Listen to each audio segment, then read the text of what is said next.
Ok, bueno, nuestro tema central, o digamos que la propuesta desde un comienzo es ¿para dónde va Colombia, no? O sea, es como la gran pregunta que finalmente nos hacemos todos y que yo no sé si exista una respuesta eh, como concreta, ¿no? Sobre todo en este sentido, yo siento mucha desesperanza y cuando estoy como cayendo en esa desesperanza, me vuelvo a encontrar con un montón de gente que sigue camellándole al país, que sigue camellándole a la idea de que como sociedad podemos tener cosas que le aporten a construir un país para todos, un poco más para todos, no para unos cuantos. Y uno se da cuenta, y yo particularmente, yo esto te lo estoy hablando ni como una conocedora no soy una politóloga, no soy una periodista, mucho menos, pero soy una ciudadana que, bueno, tengo cierto poder de alguna manera porque pues aquí estamos y hay un montón de gente que nos está escuchando esta carreta, pero particularmente es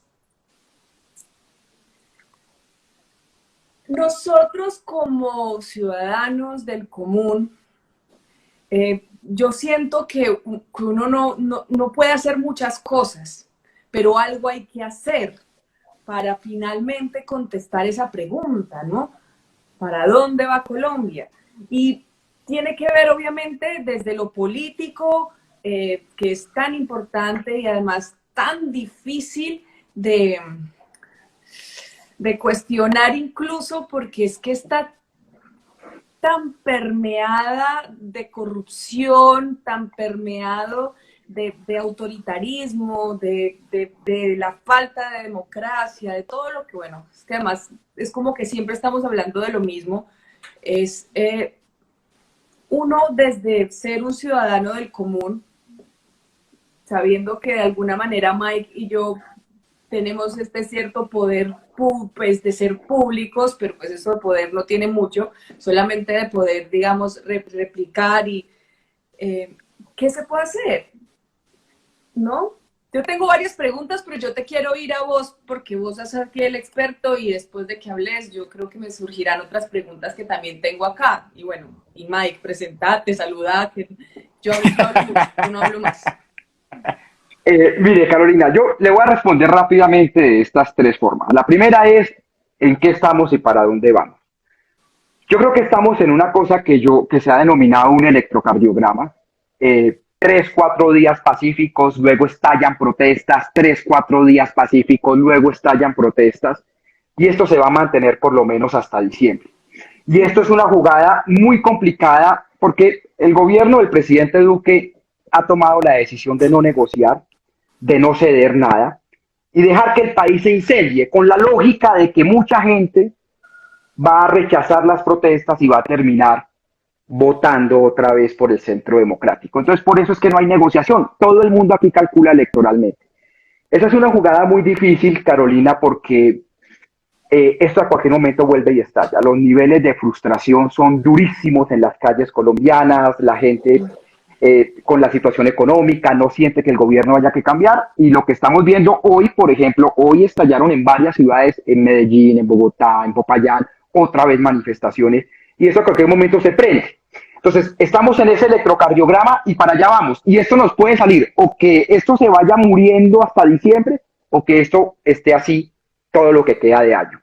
Segundo, ¿de qué depende? Que esa es la pregunta esencial. ¿De qué depende de que todo esto cambie? Y esto depende mucho de la interpretación. Aquí hay, en este momento en el país se mueven tres interpretaciones.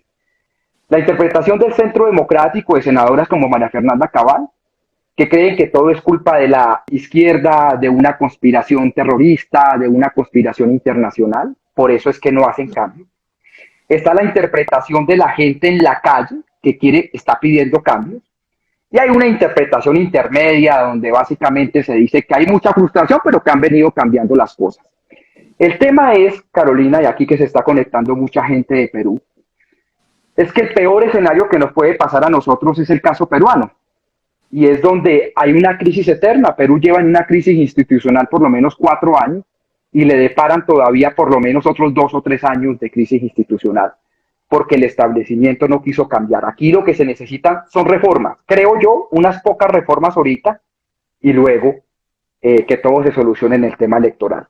Y ahí paso al tercer tema. ¿Qué hay que hacer? Pues yo creo que la gente lo que tiene que hacer es aprender a votar. Y hoy en Colombia, más allá de las preferencias que cada una o cada uno tenga, hoy hay de dónde escoger. Hoy realmente hay gente que representa diferentes modelos de sociedad. Y a la gente se le dice, mire, y esto no es solo presidencia, estoy hablando por Congreso. La gente tiene, o sea, tenemos la posibilidad de escoger los modelos de sociedad, pero el peor escenario realmente, el peor escenario es el que tenemos actualmente. Y es una situación donde no pase nada, donde no se solucione nada. Mire una cosa, aquí que hay gente que está diciendo que es de Perú. Y es que en Perú mataron 2 estudiantes y tumbaron a un presidente, a Manuel Merino. Aquí estamos hablando de casi 20 agresiones. Aquí estamos hablando de casi 20 agresiones sexuales, más de 40 muertos presuntamente por parte de la policía, más de 30 jóvenes sin un ojo, y no pasa nada. Es como si esto no, o sea, pues la sensación de impunidad realmente es muy delicada. Pero ese es el balance. Se monte el presidente que se monte, si no tiene un Congreso que lo apoye, nunca va a poder realmente ejercer como tal. Pero el tema es que el Congreso es mucho más profundo porque finalmente las leyes las hacen ellos para ellos. Ajá. Y ha sido así históricamente. Exacto. Y llevamos muchísimos años y nosotros podemos decir que vos estás diciendo precisamente que Perú, digamos, todavía le falta un poco para poder salir de la crisis política en la que está, pero es que nosotros llevamos en esto toda la vida. O sea, si nosotros nos damos cuenta, yo no sé, de pronto yo lo voy a decir y perdónenme que se ofenda, pero yo siento que este es el gobierno que Pablo Escobar siempre soñó. O sea, yo siento que Pablo Escobar no está, pero este es el tipo de gobierno que Pablo Escobar siempre soñó y es una cosa como que yo siempre he sentido en que nosotros no contamos, digamos, ya con partidos políticos, sino con mafias políticas. Sí. Y está tan permeado, tan metido dentro de los cimientos y tan permeadas las instituciones con precisamente estas políticas mafiosas, pero son tantos años que vos crees, Ariel, que en unas votaciones que de hecho es tan desesperanzador todo, pero a la vez tan esperanzador, que estamos poniendo toda la energía en las próximas elecciones, ¿sí? En que esa comunidad joven que despertó, en esa enseñanza también de alguna manera que muchos jóvenes están adoptando para entender de qué se trata la democracia, porque pues, o sea, yo creo que mucha gente no tenía ni idea de qué se trataba la democracia hasta que nos empezamos a dar cuenta que no la teníamos del todo. A mí me parece que esto ha sido muy positivo en el sentido de que ese despertar va un poco más allá de empezar a conocer de qué se trata. Yo creo que mucha gente no tenía muy claro de qué se trataba el Congreso, por ejemplo, por qué el Senado es bicameral, por qué necesitamos una Cámara de Representantes y por qué necesitamos un Congreso, o es Congreso o Senado, ¿ves? Por ejemplo, Senado. Uno siempre se confunde. Y esto ha sido interesante precisamente por eso, porque las clases del colegio que le daban a uno de educación, ¿cómo era que se llama? Ciencias políticas, que eran aburridísimas y que uno decía como, ¿para qué esto? Y ahora cuando se nos pone de frente muchos jóvenes, ahora están muy interesados precisamente por entender la rama legislativa, que finalmente, pues es la más importante porque básicamente, si no es por esa rama, pues la ejecutiva nunca va a poder ejercer nada, ¿sí? Entonces yo creo que hay mucha fe en las próximas elecciones, pero yo, Carolina, ciudadana preocupada y un poco pesimista, digo, listo, ok, vienen unas próximas elecciones, podemos cambiar el Congreso, podemos poner un Congreso con unos congresistas a los que les creamos o unos congresistas que no nos dejemos comprar, que el clientelismo al que estamos ya acostumbrados, una parte de la sociedad la entienda y no se deje manipular, bueno. Pero también, ¿quién nos garantiza que cuando lleguen esas elecciones, pues no haya fraude, por ejemplo? un ente regulatorio que además es privado, que pertenece a los mismos que hoy en día tienen todas las instituciones como la Fiscalía, la Procuraduría, etcétera, etcétera, etcétera, ¿no? O sea, ¿dónde encontrar esperanza cuando todo está untado de mierda? Carolina, a ver, usted hace tres afirmaciones. A ver, vamos pedazo por pedazo. Yo creo que lo que usted dice es cierto. La gente está poniendo mucha energía en las elecciones. Eso es muy bueno, porque significa que la gente cree todavía en las instituciones y que dice, ok, pues resolvamos esto en el 2022. La pregunta es, ¿qué pasa si le meten las manos a las elecciones?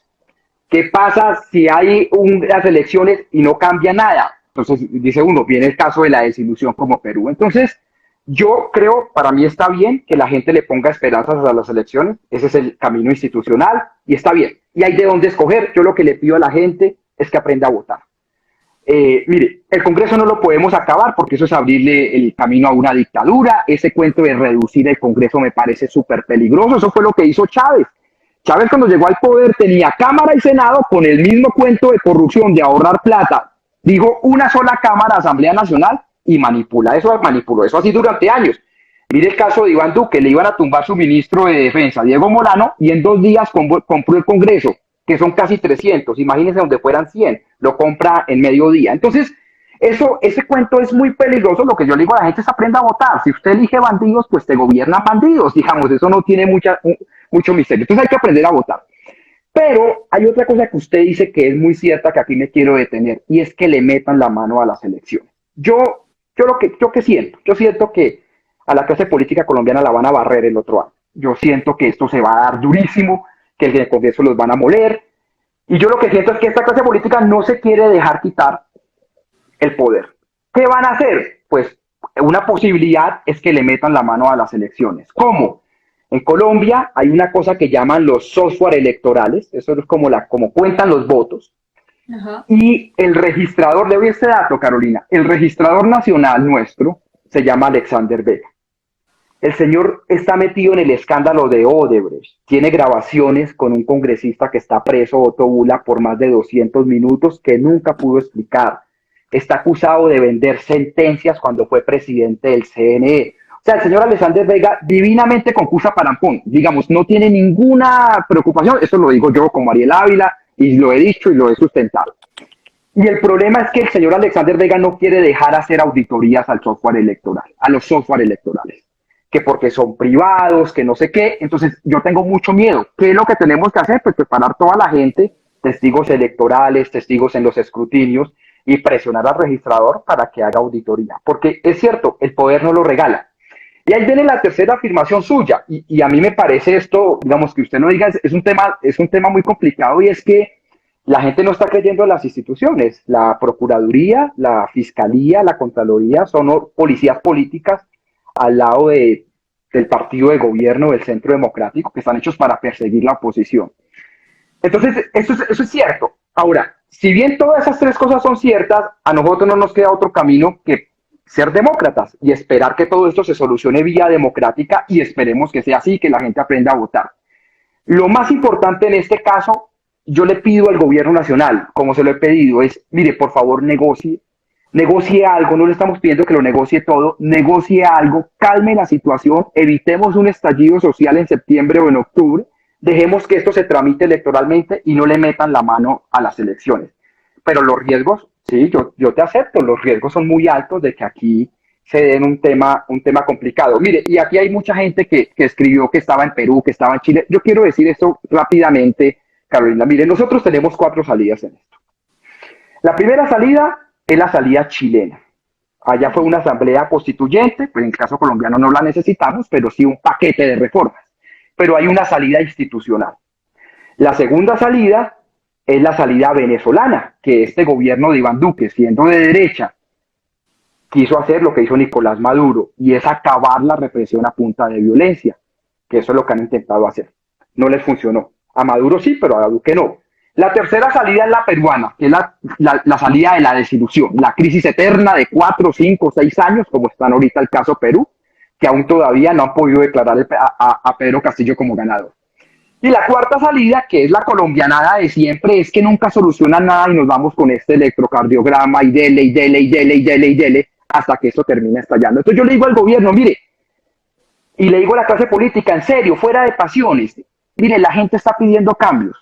O sea, en este momento tenemos 6, 7 millones de personas que no pueden comer 3 veces al día. O sea, esa gente, es muy berraco. Tenemos una cantidad de jóvenes que no consiguen trabajo, que no pueden estudiar. O sea, tenemos que intentar solucionar.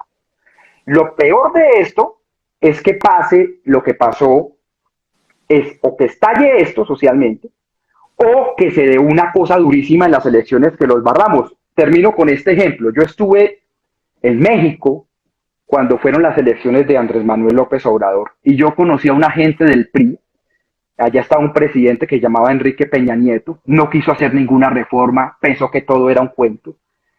Y una persona del PRI me dijo lo que pasó con ellos. Yo le dije, óyeme, ¿cómo les fue en elecciones? Y ella me dice, muy mal, nuestra bancada cabe en una selfie, después de haber tenido centenares de congresistas. Entonces yo le digo a la clase política, mire, refórmense, si no los van a barrer. Entonces lo importante es que se reformen. Pero eso es lo que tenemos de salidas. El problema, Carolina, es que yo aquí no veo realmente que este gobierno quiera negociar con esto. Y es que la gente quiere negociar, la gente en la calle quiere negociar, la gente no está pidiendo nada del otro mundo, cosas Exacto. normales. Y si quisieran hacerlo, lo habrían hecho porque realmente son cosas básicas. O sea, ¿qué necesidad hay de verdad de quedar ante el mundo como lo que están quedando? Porque es que todo está grabado en video, todo. O sea, ya no hay un sentido ni de la vergüenza. O sea, ya realmente ya van es de frente. eh, Todo está registrado, si no es por las ONG, si no es por las asociaciones de derechos humanos, si no es por la gente que desde sí mismo, desde la esperanza, desde esta necesidad de creer en un país que es viable. ¿Por qué tenemos que seguir como con esta mentalidad que es que Colombia es inviable? Yo creo y considero que somos un montón de gente que también merece estar bien, merece un país más equitativo, y si no es por eso, uno diría, ok, ¿y cómo vamos a seguir? Porque pues del gobierno realmente no hay ninguna garantía y no hay ningún acercamiento, no hay una actitud de querer conciliar, ¿no? Como que básicamente si no hay represión, pues no hay nada más. Eh, y ellos, o sea, ¿qué se pretende? Que la gente se canse de la represión y sobre todo los jóvenes, porque ya digamos que las generaciones anteriores, que pues nosotros, yo me considero no tan vieja, pero pues yo no tengo la edad de los chicos de la primera línea, pues desde que tengo uso de razón hemos vivido en un país en conflicto, en un país violento, que nunca, digamos, el primer acercamiento que tuvimos fue, bueno, los acuerdos de paz o eso que pretendió ser un acuerdo de paz, eh, pero finalmente se cumplió todo lo que yo de alguna manera sabía que se iba a cumplir. No se iban a cumplir los acuerdos digamos que cuando ganó este presidente y ganó pues, el Centro Democrático, sistemáticamente iban a eliminar a los líderes sociales, a los firmantes de la paz, que ya van más de 1000. O sea, si nosotros miramos y recapitulamos todo lo que Colombia es ahora, resultado de todo lo que venimos arrastrando, es qué futuro nos depara. O sea, ¿podemos hablar de futuro en un país como Colombia? ¿Podemos hablar de futuro en un país que no solamente políticamente está podrido, sino también socialmente, con una parte de la sociedad que avala la muerte, que avala la represión, que avala que a los jóvenes les saquen los ojos, que avala que es que esto se soluciona es con más plomo? A ver, todos nos hemos encontrado con eso, amigos, gente con la que uno compartió la vida, que de pronto uno se sorprende y uno dice, no puedo creer que toda mi vida te he considerado mi amigo y vos crees que es que la solución es que esto se acaba con más plomo. Sí, está demostradísimo, 60 años de violencia y de conflicto armado nos han dejado más que claro que es que esto O sea, más violencia contra la violencia nunca o nunca va a parar. O sea, nosotros estamos en un círculo vicioso de no parar y de no parar, y además eso tiene que empezar desde uno, desde la percepción de que la vida es sagrada y que no importa si es vándalo, policía, si es del ESMAD, si es político, si es lo que sea, todos tenemos derecho a vivir, y eso no está metido todavía en la psiquis de muchos sectores de la sociedad en Colombia. Ahí lo que pasa, mire, lo que pasa con todo esto es que esto era normal que iba a pasar, este proceso de degradación que estamos viendo hoy, digamos, esto era normal. Pero nosotros tenemos dos o tres problemas muy delicados. El primer problema es el mensaje de impunidad. Uno dice, Ariel, es que las disidencias de las FARC mataron 5 policías. Sí, esos son unos bandidos, vaya, cójalos. Pero que un policía mate a un menor de edad, como Marcelo Agredo en Cali, eso no es normal. Digamos, ahí ya no es normal. Ariel, pero es que el pelado de 17 años le tiró una patada a un policía, pues captúrelo, pero una patada no puede justificar que tú le metas 2 balas. Claro, sí, pero no saques un arma y métele 2 balazos en la cabeza. Es decir, eso, uno le dice a la gente, hermano, es que en Colombia no hay pena de muerte. O sea, es que no, como no puedes por qué hacer eso. Entonces, y el presidente no hace nada, no cayó un general, no cayó un coronel, no cayó el ministro. Entonces aquí hay un mensaje de impunidad muy delicado. Y todo eso se traduce en todos estos descuartizamientos, decapitaciones que estamos viviendo en el Valle del Cauca. Claro, pero aquí el tema que tenemos acá es que como no judicializan a nadie, todo el mundo cree que puede matar. Digamos, ese es el problema que estamos teniendo como en Tuluá o en Buenaventura. Pero mira, hay otro problema muy delicado, que es lo que mencionaba Carolina ahorita, y es que desafortunadamente estamos cayendo en o sea, yo entiendo a la gente que dice, mire, yo tengo un negocio, no he podido abrir, la gente de Cali, los comerciantes están estresados, o sea, todo eso uno lo entiende, pero la solución no es ir a armarse para matar a la gente, digamos, para matar a los que están manifestando. Fíjese, hoy 28, hace un mes, un montón de civiles en Cali estaban disparando a manifestantes, no hay un solo capturado, solo han llamado a indagatoria a 2. En el caso de Pereira, donde mataron a Lucas Villa en ese viaducto, el sicario que se escapó pasó por donde tenía que haber un CAI y ese día el CAI desapareció de forma milagrosa.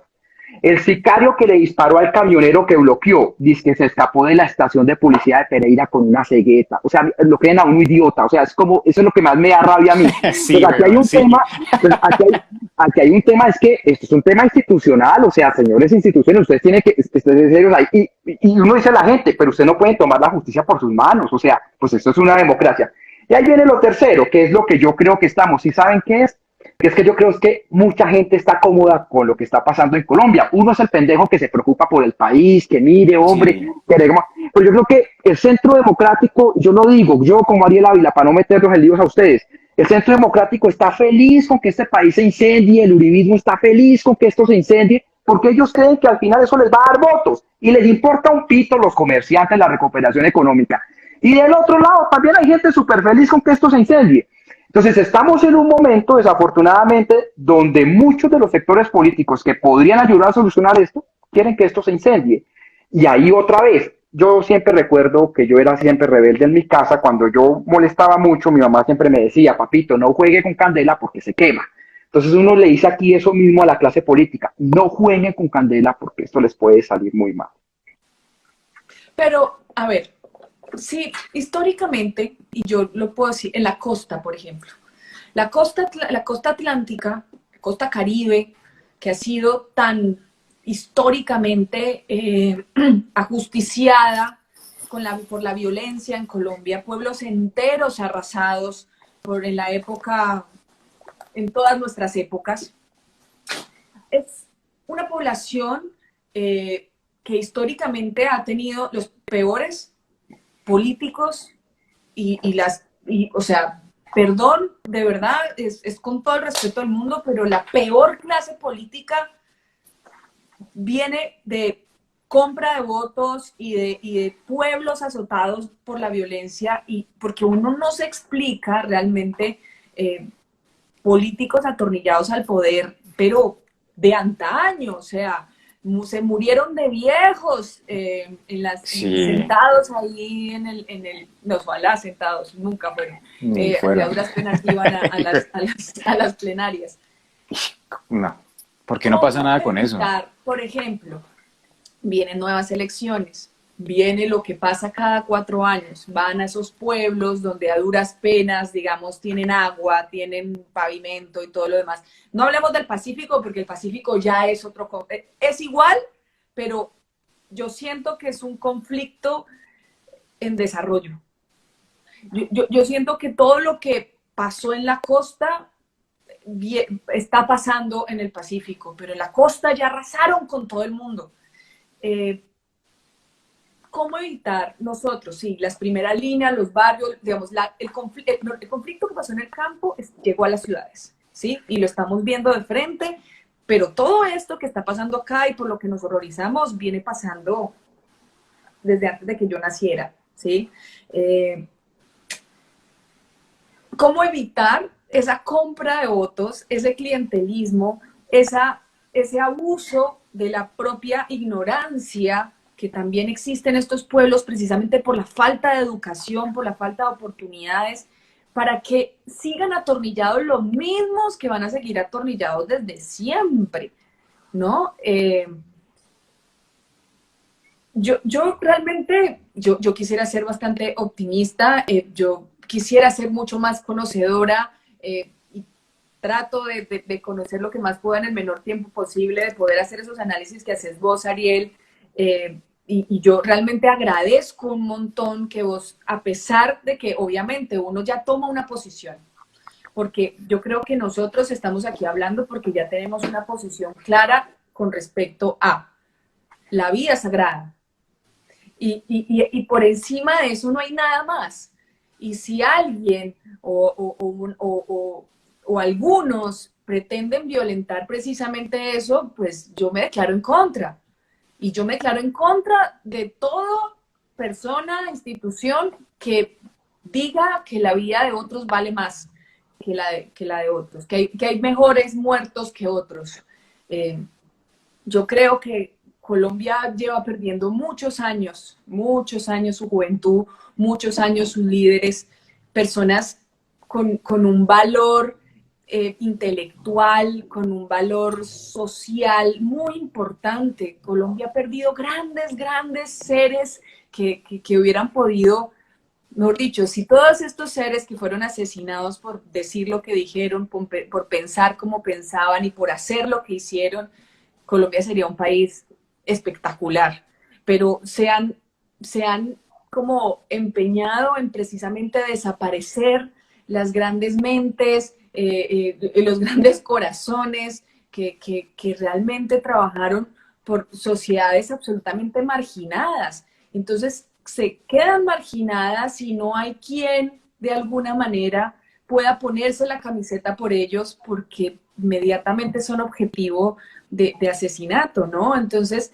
yo realmente sí agradezco porque en algunas cosas y sobre todo en tus análisis, yo siento que sí hay esperanza y la esperanza básicamente depende de nosotros como sociedad, de cómo empezamos a cambiarnos el chip, de cómo empezamos a reconocer cuando las mentiras que nos dicen, ¿no? Porque es que yo creo que es muy importante, es como cuando uno aprende inglés, ¿no? Yo una vez me fui a estudiar inglés y yo me acuerdo que a mí el inglés me sonaba como y después cuando uno aprende, uno se da cuenta que, eso es una palabra, esto es otra palabra, esto es otra palabra y esto es otra palabra, como que el idioma de alguna manera empieza uno como a interpretar que cuántas palabras tiene una frase. Y yo creo que eso es lo que nosotros tenemos que hacer como colombianos con respecto a la información que recibimos.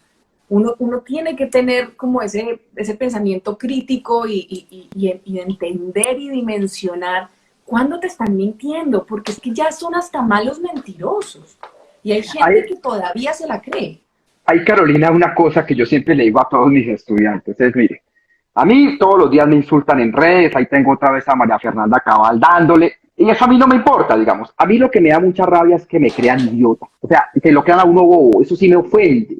me ofende porque pues uno no es bobo. Entonces yo le digo a la gente, no nos crean acá en este live, si quieren no nos crean, pero vaya investigue, vaya estudie, vaya profundice, porque además es el futuro de sus hijos o sus hijas, y si no tiene sus nietos, y si no tiene sus primos, sus sobrinos, lo que sea, pero es el futuro de las otras generaciones. Vaya, investigue y vaya, vea lo que es esta clase política. Vaya, eso, si nosotros pedimos un cambio, no somos por castrochavistas ni comunistas, nada. Es que como estamos, uno no puede permitir en este país que en La Guajira en 10 años hayan muerto unos miles de niños de sed y de hambre. O sea, eso no es normal en un país. Perdóneme, pero eso no es normal.